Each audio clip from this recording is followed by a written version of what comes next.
Voilà, merci beaucoup mesdames et messieurs, amis téléspectateurs, Naïbi Keboza, Ebele, Libosia Betando Ike, nous prenons la émission par excellence, Tolé Kanambunda, puisqu'il y a des émissions où il y a des solo, et quand il y a une actualité vraiment.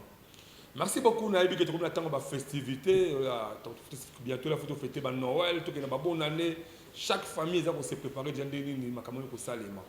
excellent, vraiment. Congolais to be moi la kisi c'est kazali azana ko esengo ko lobaka zo mo dia ke fete ko za kitoko to ko za kitoko te zali parmi ba question o c'est que nous mutu amituna est-ce réellement to ko fete bonne année o to yebaka bonne année ke ozo le ko yoka ke so tumbama ezo kalingama bana bazo lata balati na Noël bati pe na bonne année. Le peuple d'abord les a devoir au moins mboka Antoine Tshilombo Tshisekedi azana yango puisque yende azali redevable devant la nation. En 2023, le bangunga oyo peuple azo talaye. To so ali kamba kin bopeto ali kamba mona mboka Argentine ngobila mbaka puisque to tira jamais ko kanga mino to ko vanda kimia ta ke to moni ki sasa e comité nengeni ni oyo Congolais za koluka. Le oyo qui c'est moni ali capitale ya mboka oyo République démocratique du Congo. Est-ce réellement que c'est refléter beauté ngo? Mona mboka Argentine ngobila les a devoir na to ko beta masolango. Tu répètes à ma solo gouvernement de Bengi Yamon Amboka Samal ou Conde de Tokoloba à les baléries, la maçonnerie bêta, les maçonneries sociale. Est-ce réellement social le peuple d'abord? Il y a des alliés qui est numéro 1 au Congolais au Tatol. Les députés vont doubler le mandat, ils vont tripler le mandat. Donc, continuer quand la vie, il faut configurer ça à ma paix. Les découvertes de Malé, à l'université, pour qu'on ait la chance de se faire. Tu répètes à ma solo, tu clôturer dans ma solo au Italie, il y a un conflit de terres. Partout, c'est chaque instant congolais doit besoin la passe. Maintenant, le cas de moi terrain de Sika, le cas qui au sommet de Sika Mouibi, au sommet de Paya Moutumabe. Beaucoup plus ma chef coutumier en complicité. N'a pas eu message pour battre la bango. De bateau Kriaka, des autres et Salema. Donc, on a tout bête à ma soula, comment est-ce qu'on peut faire pour un conflit là et qu'on considère malgré les devant il y a moins Mboka, F Bazaï, vous allez ministre de l'environnement. Tu as vu que l'environnement nous a vraiment pollué de façon impossible, la spoliation et autres. Voilà. Merci beaucoup. On a dit que vous avez belé dans votre monté la plateau, le lot de la Mboka, Lens Moussimba Kawazali, analyste surtout, Azali vraiment journaliste à maison, Azali aussi analyste à Makami Belé, politique. Pour bétaler ma solo autour de le banesiko. Là, je dis directement là pour remercier mon Mboka, Salomon Ngoï et Scotty Koma. Pourquoi pas David Ngena Ziko Mayambana, Henri Ikolo. Simbi vraiment partie technique, il y a émission OE, pourquoi pas. Dans mon Mboka, Patrick et Baba. Merci beaucoup de déposer partout. On a dit que j'attends ma festivité. On a souhaité d'abord joyeux Noël et bonne de 2021 et bonne année 2022. D'abord, on va ça volonté et l'IKA ma calcine. On a un programme de tous les Kalamunda. Pour ces émissions et Kangama sur le sol c'est que vous allez nous distraire dans la ville province à Kinshasa et pourquoi pas la République démocratique du Congo mobile. Voilà, merci là. Directement, mon Mboka, l'instant Moussimbaka. Vous allez m'inviter dans la plateau. C'est une bonne idée. En tout cas, moi, Namboka, Alain Dewa, et c'est vraiment partagé, puisque nous sommes en train de partager ces plateaux. Il y a tous les Kanambonda. D'ailleurs, c'est une première pour nous, dans les Kanakata plateaux. Mais, nous avons pour tous les Kanambonda. Tout le vraiment vraiment actualité sur le plan national. Voilà, le colon a dit que le grippe est là partout. Il n'y a pas de grippe quotidien. En tout cas, chaque famille. Des grippes sont frappées partout, mais je me suis déjà fait vacciner. En tout cas, côté qu'on a pas de souci. Ah, mais maintenant, la vaccin, c'est les grippes, c'est corona. Côté qu'on a vraiment pas de soucis. En tout cas, je me porte très bien. Se porte très bien. D'ailleurs, dans la logique, quand il y a coronavirus, il faut qu'on y batte la paix, basé par nayo. Et on a toujours profité dans le plateau à tous les Kanambonda, toujours bêta vraiment c'était. Moi, je comprendre que la maladie est vraiment dans nos murs. Mi batte là et puis au batte la paix, on surtout basa zinga nayo, distanciation sociale. Distanciation sociale, cachiné, en tout cas, il faut vraiment qu'on se protège. Protège-toi afin de protéger aussi les tiens. Voilà, merci beaucoup. La conseil qui toque à moi, c'est Moussimba, étant que journaliste, c'est vraiment un devoir pour nous aussi, à propos ça conseille la Bandeko. Tous se vacciner, surtout une occasion en tout cas, soit vacciné, on a plus que tout le monde est d'abord posé un chef de l'État, tout le monde est chef du gouvernement, donc il faut vraiment que tous se vaccinent, s'y allier pour se protéger. Kin bopeto ya mwana mboka Chatiningo Bilambaka, mythe ou réalité, ou kin la poubelle, n'a habité. Après la pluie, vient le bon temps. Mais à Kinshasa, est-ce que c'est vraiment bon temps? Tout le monde a dit que si on voulait se remettre à dernier hour. N'engeni ni klingwala, Willery et Zindi. N'engeni ni ba érosion et salemi, batumaleli ma pango et kei. Kinshasa et Zindi. Pourquoi? Manque de kirage, manque de entretien. Quand on est belge à Tika Kinshasa, quand on bakisi les sous-sous, on bitonga tonga la biso. Tu perds les bellélo. Moi, je suis c'est Mosimbaka. Après la pluie vient le bon temps. Mais la Kinshasa, après la pluie, on a évité tout le balai. Tant que tu as qui analyse par rapport à la vision, moi, je suis Bilambaka, gouverneur à Kinshasa. En tout cas, moi, l'Indewa, après la pluie vient le beau temps, mais à Kinshasa, après la pluie, il y a hécatombe, il y a catastrophe. Chaque fois quand il pleut sur Kinshasa, il faut que la population puisse pleurer. Il faut que la population a manifesté décret, il y a Mawa, il y a Passi. Donc, Ekozalaka peut continuer à toujours kozala inédit, na mité ma paix, na ba expression faciale, il y a Baimboka. Pas plus que longtemps, tout le monde voulait que bêta déjà, na boutou ya mercredi, et continuer les sous sur la journée à jeudi, comme je l'ai tantôt dit, ezalaki hécatombe na kati ya ville province de Kinshasa. Par contre, yotangi commune ya Lingwala, otangi avenue des Huileries, maintenant on va bakisa lisusu ozui une partie à limiter précisément première rue, ozui première rue Funa, première rue Forgeron, première rue oh mais mon cher, première rue Funa, Forgeron, première rue Dilando, c'est première rue Sokopao, première rue Tepe. En tout cas, il y a eu sérieusement des dégâts. Il y a 17e rue quartier Ndanou, n'en parlons pas. Il y a limité, il y a avenue Tropique, il y a hôpital Bondeko, n'en parlons pas. Il y a de ceux qui ont sérieusement pleuré, ils ont perdu les biens, ils ont perdu tantôt des domiciles. Suite, il y a des pluies au Euti Robeta. Ce qui est kaka, d'un voula au Euti Robeta mercredi na jeudi. Et bon, les restes des pluies au Beta qui déjà les jours passés. En plus, peut-être la saison de pluie encore jusqu'à l'eau. Et puis, selon les programmes météorologiques, il y a encore d'autres pluies qui s'annoncent. Donc, qui vont s'abattre sur Kinshasa. Donc, tu y habiter Kinshasa au Ebengamaka Kinshasa la belle. Au jour d'aujourd'hui, tu bengango Kinshasa nini. Konga imoko. Na évité concept nini on a requis quoi attribuer actuellement à Kinshasa. Bango moka ba oyo bazo diriger Kinshasa baebi komboni o ba requis quoi attribuer na ville province à Kinshasa. Mais là comment on a ndenge zokende bongo est-ce que charge il y a un problème tout le monde a raté avec les aux Zindana et cause de la partager entre gouvernement et population est-ce qu'on peut toujours condamner gouvernement à mon amboka Chatiningo Bilambaka ou Simi Kinshasa ou on peut même condamner aussi la population. Il y a solo l'utilisation des ifs, les bisous pour population zalaka, qu'on voit la poubelle désordre, puisque tu vois la poubelle désordre, on faut ramasser faux sceptique na biso, tu dis qu'est-ce que tu vois tika bosso, tous les que ton appel, même la construction maintenant ton anarchiquement tout cela. Est-ce qu'on peut pas partager charge il y a kilo problème voilà. Il y a solo mon amboka Alain Dewa, je dirais tantôt la responsabilité est partagée et aussi l'irresponsabilité est partagée entre les administrés de la ville-province de Kinshasa et les autorités de la ville-province de Kinshasa. Pour Nanini na lobi bongo, to bandana nous na sens il y a responsabilité. Ceux qui n'ont pas responsabilité, ils allaient partager, je dirais oui, parce que la grande partie a responsabilité. Il y a ville-province et à Kinshasa et Zozongelana nous ba autorité et surtout au sommet de la ville-province de Kinshasa. L'exécutif provincial, là je cite directement, moi Namboka Jantini Ngobila, Yendem Tazana bâton, il y a commandement. Le premier quinoa.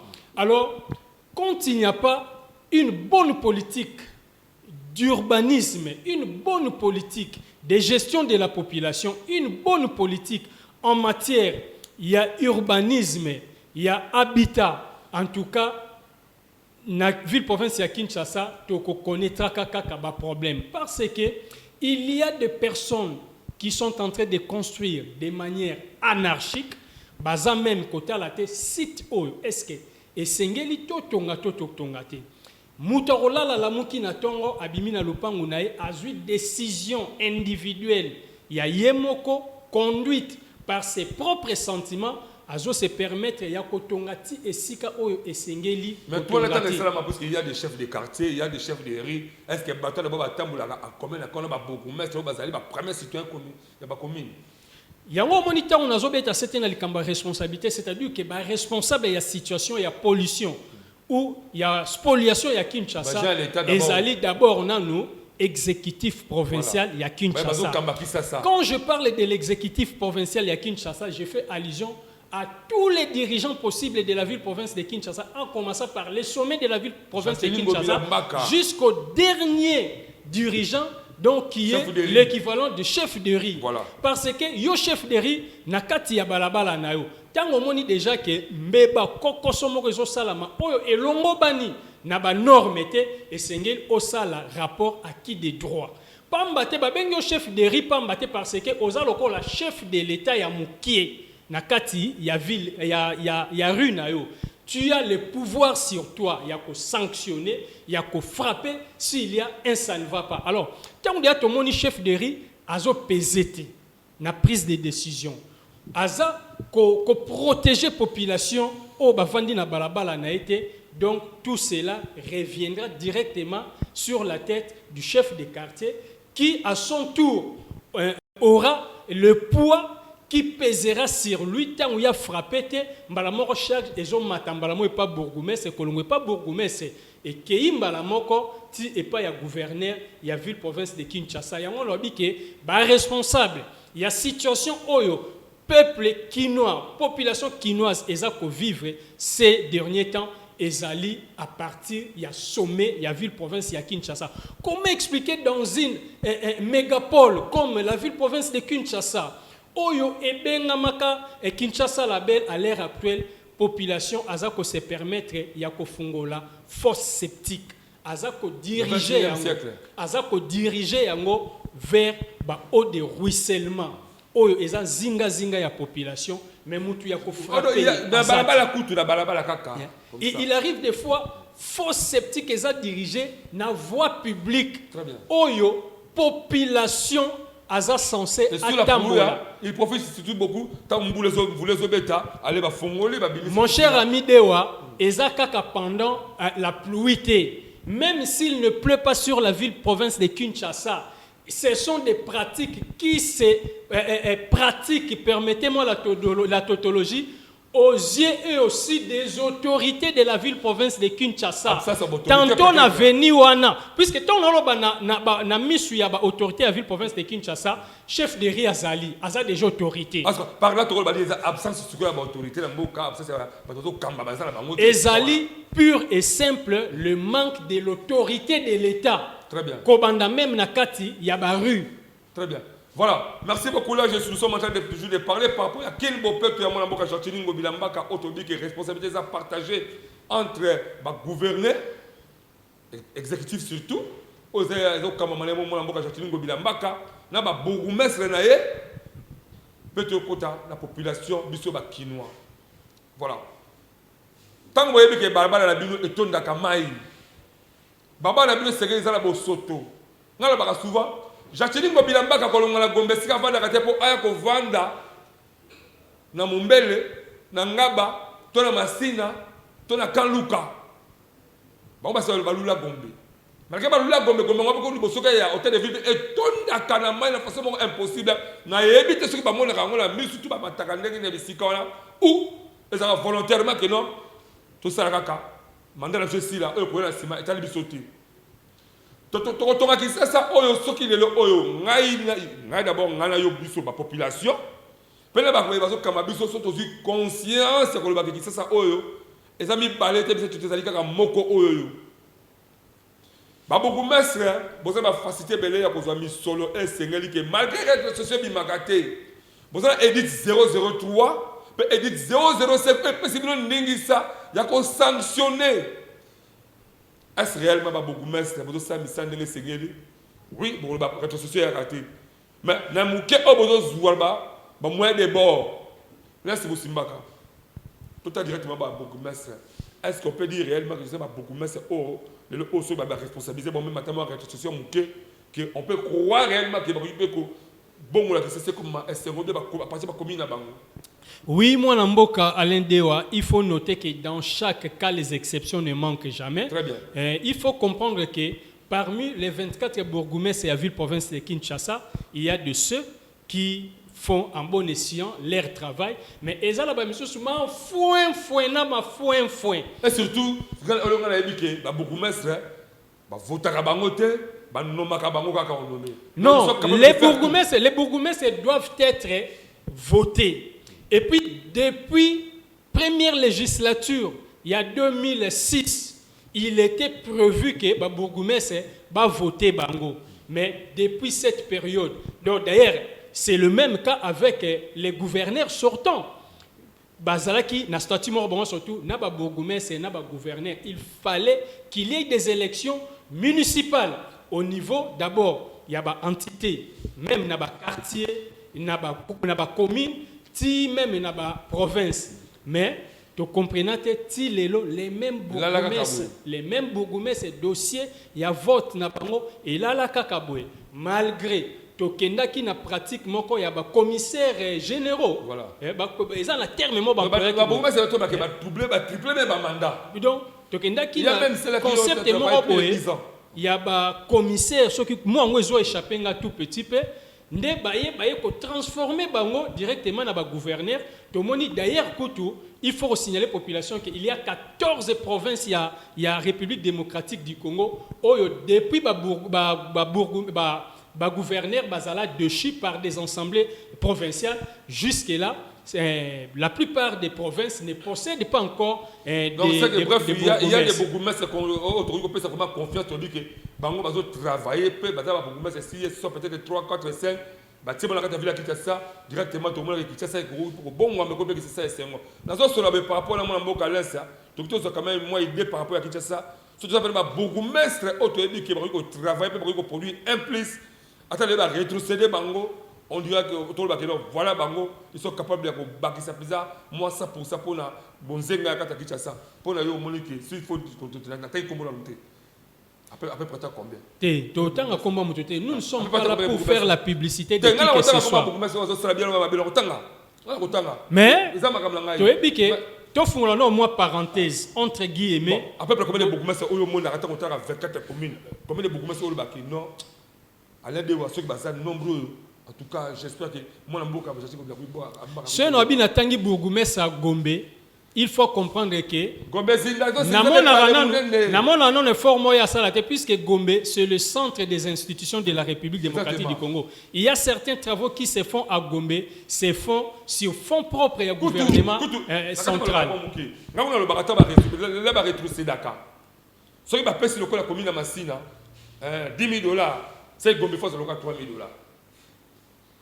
Pour Gombe, le contraire, vous disait déjà que le gouvernement central y a continué à rebeller. Mais la commune locale, Massina, Makala, Bangaba, Maluku, Bansele, Balimé, limité tout le monde à la Jantine, la boulevard, habité ceux qui limité dans la quartier, habité.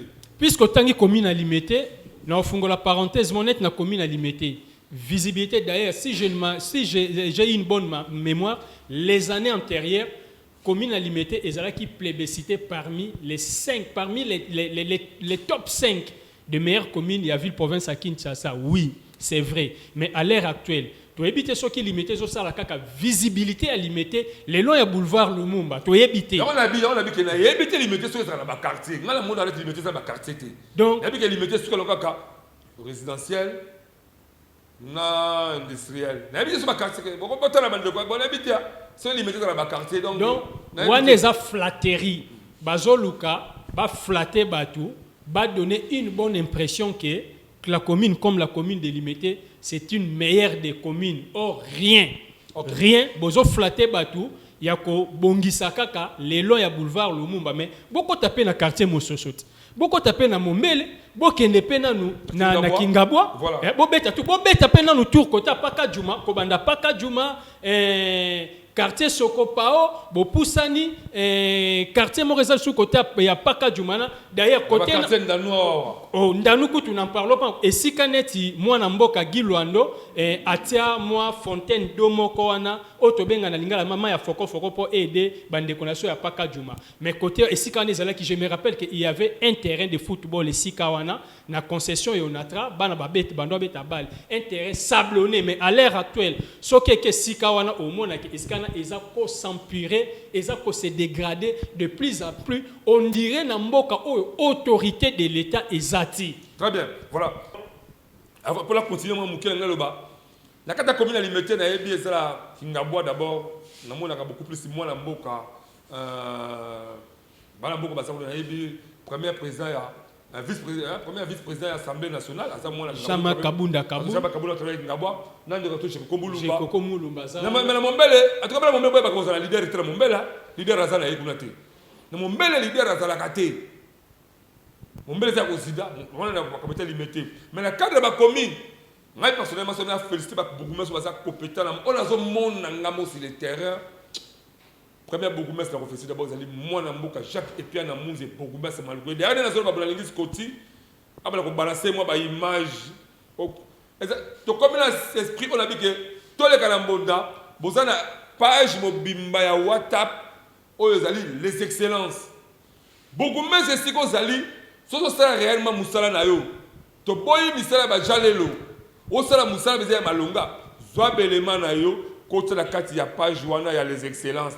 Comme ça, biso awa na tole kala monda à partir de 2020 nous sikato kota to bla kotika 10 minutes ya bala kolakisa qui sont les vrais et les faux bourgmestres de bozo mona belema na scotia zo balancer sur les canaux zali to ne ko se prendre mona mboka Jacques et puis la musique balaka to kutie moko sur le terrain mona mboka zo la maladie mais dans la population la absence ya mona mboka ne bazo traverser ça c'est qu'on veut na kitima muke merci beaucoup na mona mboka ya commune ya Kimbase que Jano Kano Bundagama Mouké Massina en tout cas ça ne va pas Massina je sais pas moi il mettait Douglas Babio na Jacqueline Gobila Bokangami kaka wana na boulevard nous sommes au na kacha les métiers ko tout on a évité les métiers dans la commune mais moi na mboka lens musimbaka ah mais ko la musaka que non Sokopao ezalaka Kingabo ezalaka Mombele ezalaka lemba en tout cas moi na mboka Jasakata Mawato batina lemba c'est kufa obomi lemba.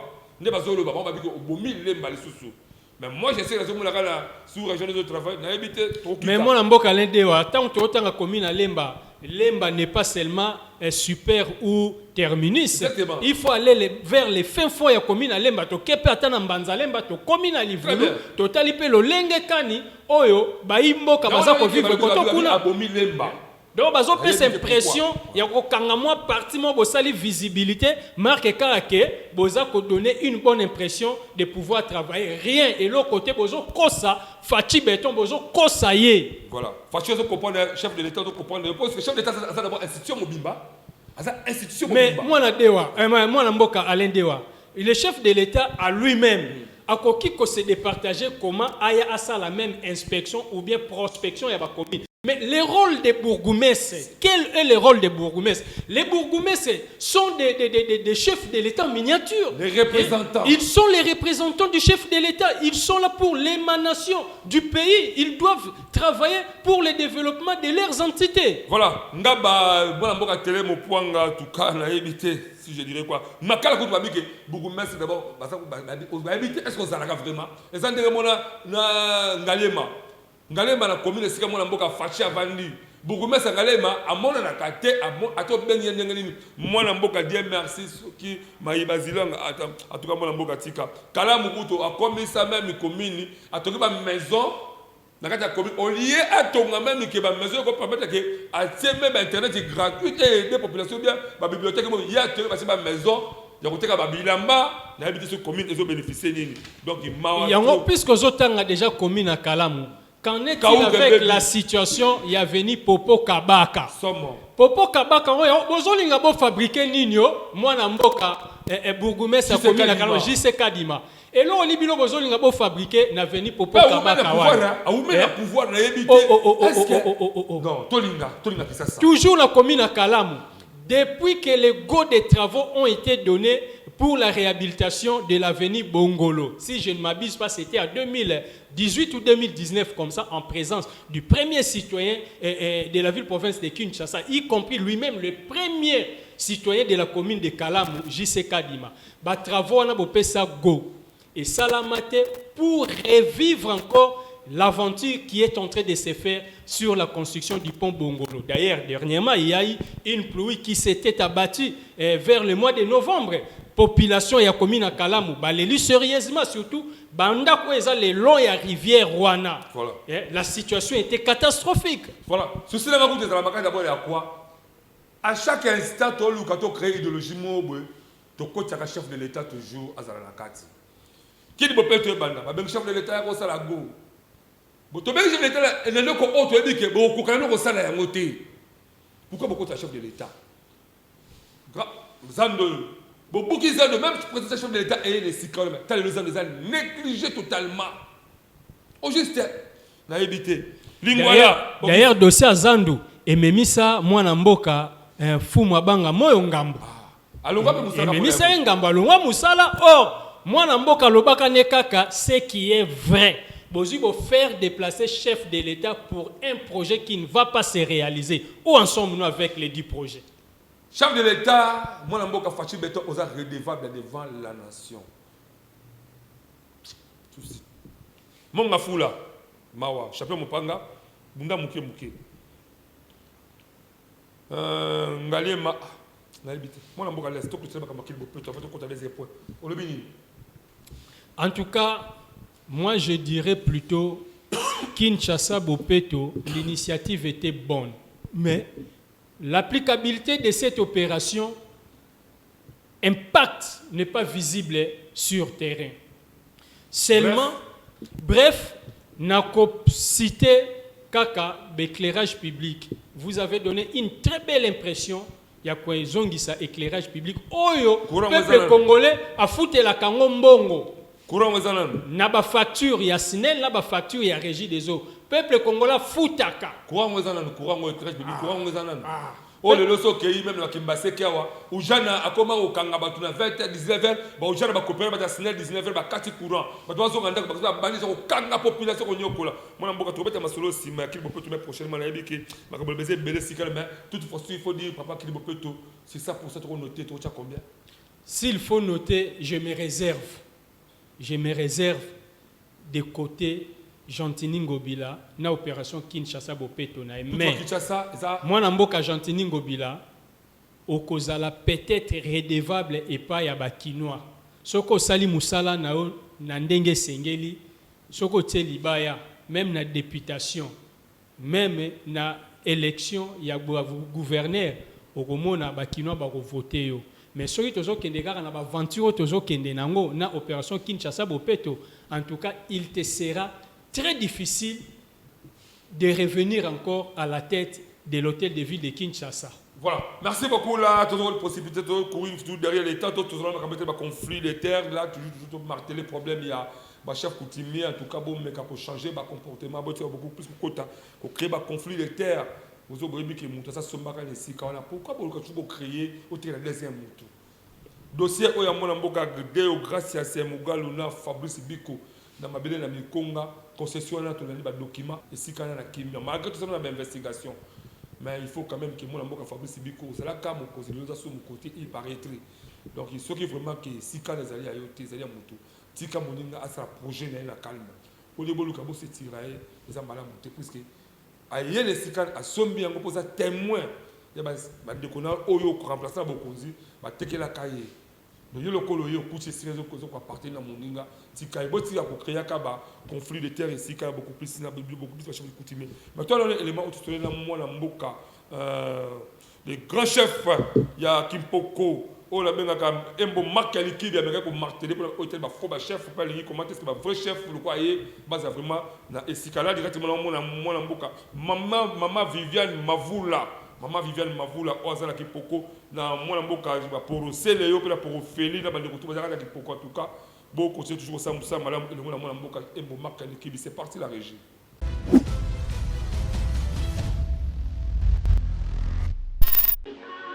ceux qui bato alukuta baza kokota bakanga bango baza bato avoka mpo bango bazosemi batrouble na kati bamboka ye aza chef te ake kuna chef azwi mbongo ake kopesa kuna bapesa carte onga chef mais soki otuni makambo bo chef yango ayeba te eloko moko te bato ya ndenge soki ozomona bango bokanga bango botika bango te po soki bakangi bango mosusu bakobanga mais soki ozotala bango na miso boye bakobanga te babana kokontinue ka babétise wana donc biso nyonso tokóma na même qualification lokola bango alors eza na sens te il faut kokanga bango mpe bakangi ye ata mpe bana misala baki prison sont tous des voleurs baza miyibi ngai nalobaki eloko wana mbongo azo moto aliaka yango moto ya mayele soki oyi kopesanga mbongo nale mbongo na ngai te me makambo lobe na ngai na kosalela yango te mpo na yebi oza na range wana te oza moyibi justice mpe ekomi justice moko ya faux soki bazolanda makambo ese justice apesaka kotimi bokonzi ya bokoko justice apesaka bokonzi ya bokoko te ngai naki poko awa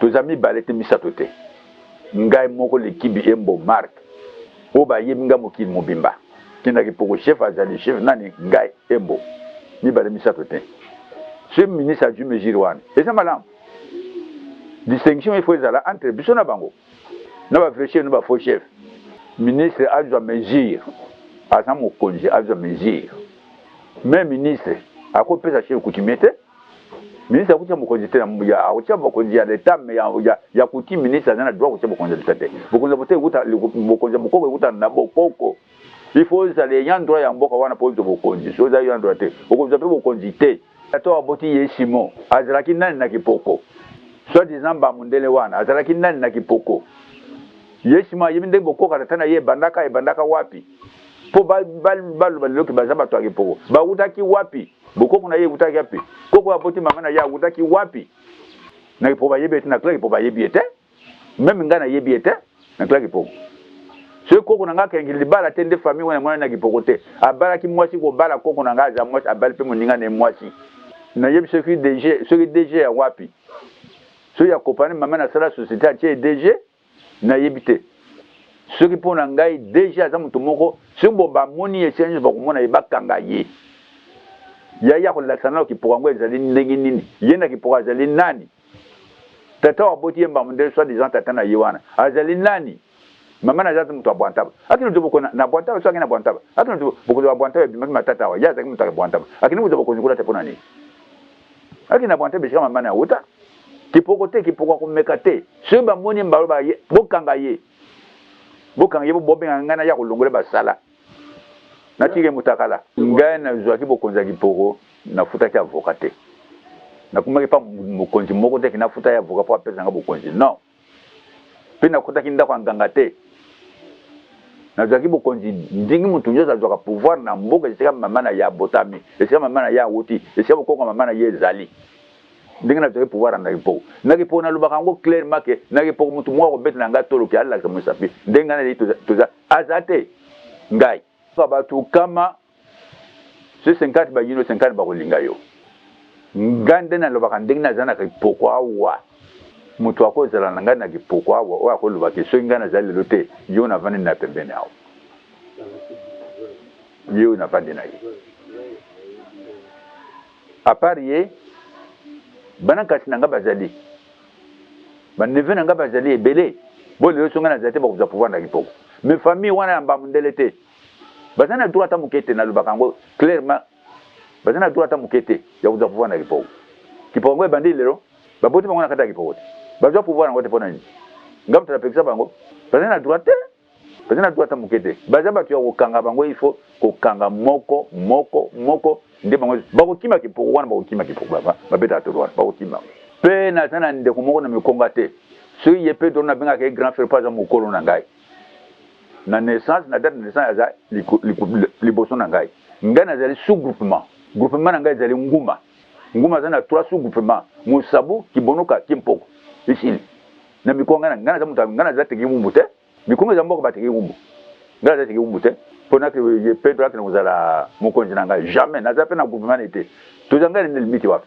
na ye pedro ayebisa limite sanga ni tozali kikolo kuta na groupement mikonga te bon ngam ta répondre na groupement mikonga depuis quand si wazane biloba loba mo komisio na kutane na kolobele mabe ponga lingi bozo bate ngai na sina loba yango bokoko na ngai ekuta mbe epa roi makoko bayi kosala mboka na komona ngo vimile ngabo ese bako ngaba longaki bayi baya ko bana kipoko ngambielele ntsolensa ngambiele malmabi ngambiele nkulungo ngambiele meya ngambiele ngamabiele na leke bango ambaje komona le wana ndenge bayaki bitumba bazaki disono bato bolobo ndenge bayaki ko tiola te bakomona nzela leke bango azaki na jeme ayi ko bota mwana mwasi komona ngalenche esika bayi ko vana kipoko nde sel likibia ya ko mona ngalenche abara ngalenche ayi ko bota nzobo mama koko aboti mama na ngai bakuta mikonga te bazaki bateki ngumbu te babali 100% barba nzali bato ebale biso vana musike bate biso oui musala biso pêche to buma kambisi ebala zakana bato ne ebala bato ngabandako so zamu to ebale ndo to ndako ne ebale palo ya zamu to ebale ipoko na koloba lisusu te na sina lobamba na mbala chef ezami balete chef kaka moko ngao na zolo na bino lelo na van na bino devant bino le mboli kibi marque très c'est fini point très monsieur azate so bon monsieur bokanga yi.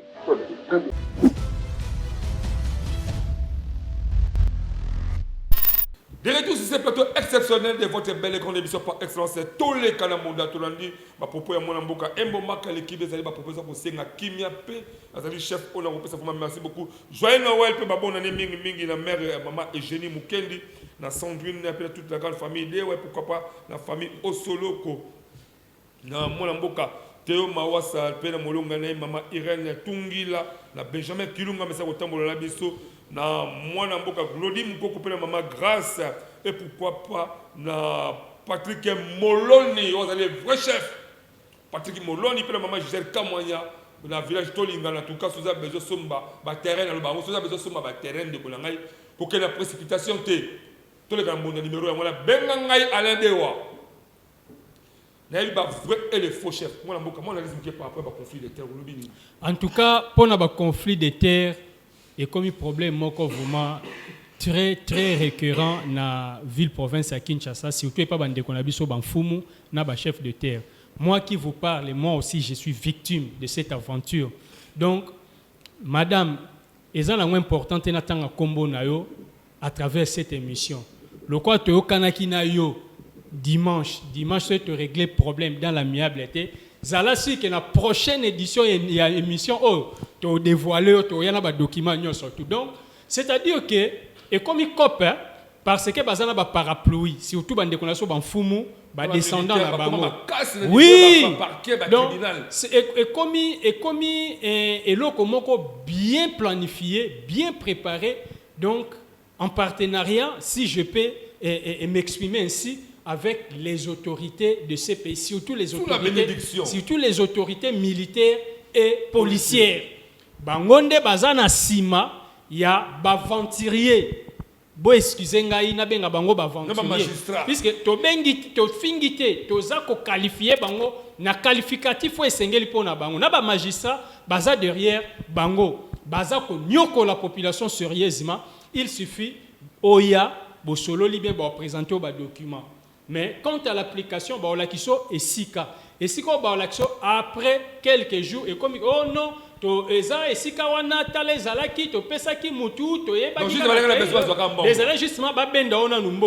puis il faut faire marcher à 2, 3, 4, 5 places, ce qui peut donc en tout cas, Boza koleli sa population sérieusement. Bon, mais quand on a rectifier votre façon de faire les choses. Merci beaucoup, Bandeko. Et puis, sur la minute, on a besoin de terrain. Ngai allez dire aux journalistes et investigation na tambulo qui sasa mobimba. Dans une équipe mobimba, reporter, on va où t'as même intérêt à Moka. Donc, on a besoin de ma concession terrain na carte ville province à Kinshasa. Benganga la numéro 089 81 81 097. Papa Lendewa, dans et Sika na communauté. Est-ce que vous accompagner un vrai chef ou bien Mouta le pango, tout terrain, on va créer un problème. Voilà, Koutana ou Azali les vrais, Koutana ou Azali les faux. Puisque le moment où vous avez somba Kabisika, la batami Ibi, nous savons que le va retomber, on va le là et comme trop. Parce que moi, je et comme qui achète mal, achète doublé. Les vrais et les faux chefs. benganga koyoka solité ndeko na ngai na kosunga mais puisque na opération ezali nini na kosunga kinwa ni surtout azwa esika to congolais tout azwa esika na ndenge esingeli. Alors numéro ya ngwana benga biso to koyamba bila kimia mwana mboka laisse musimba ka to comme na suka ta la caméra wana si vous faire analyse juste 30 secondes au tali Kinbo Peto même ba conflit de terre juste 30 secondes. Merci beaucoup mwana mboka Lendewa. En ce qui concerne Kinbo Peto, Jantini Ngobilaza Mukolo, nazana conseil ya kopesa été. Il suffit karake alandela. Soki ezali ba équipe lende mtu bazo sala musala mabe, azala nanu na eimo regardant sur toutes les équipes commises à l'exécution de l'opération Kinbo Peto pour ameka ozwa résultat escompté. Alors en ce qui concerne ba conflit de terre, na rosenga na bandeko na biso banfumu na ba descendant na bango, ba mekano ko changer un peu leur manière parce que balelisi population na ndenge esengeli vraiment te. Population zo continue kolela na kombo na bon et ils se sentent toujours à l'aise malgré tout ce qu'ils sont en train de faire comme aventure à l'endroit de la population. Ils s'en foutent de ça. Donc etali bango te bo mekana na pta kolembisa pe façon na bino ya osala makambo osala population kitoko makasi. Voilà, merci beaucoup. Prochainement on tanga comme ba vrai chef on tanga bango. Nous avons réservé mon pour les faux chefs, surtout dans le pays temps, c'est même la vie qui est aussi ça. Mon foula partout pour tout le monde. Merci beaucoup. Moi, la banque José Makusa, Mama Fungula, Patrick Moloni Mouké, Maman Gisèle Kamwanya et pourquoi pas, Maman Viviane Mavoula, la chef Marc Mbolikibi, moi, Olivier Imbi, Pena Jenny. Merci beaucoup. Moi, Salomon Goï, merci la Scotty, Komana David Gena, Ziko Mayamba. Henri Kolo, Glody Moukoko et Maman Gracie, pourquoi pas toute la grande famille Dewa. Quant à moi, je vous dis, en tout cas, vos titres qu'à la brancher sur les restes, programme Absolute TV et je vous retrouve prochainement dans le numéro Moussoussou. Bye.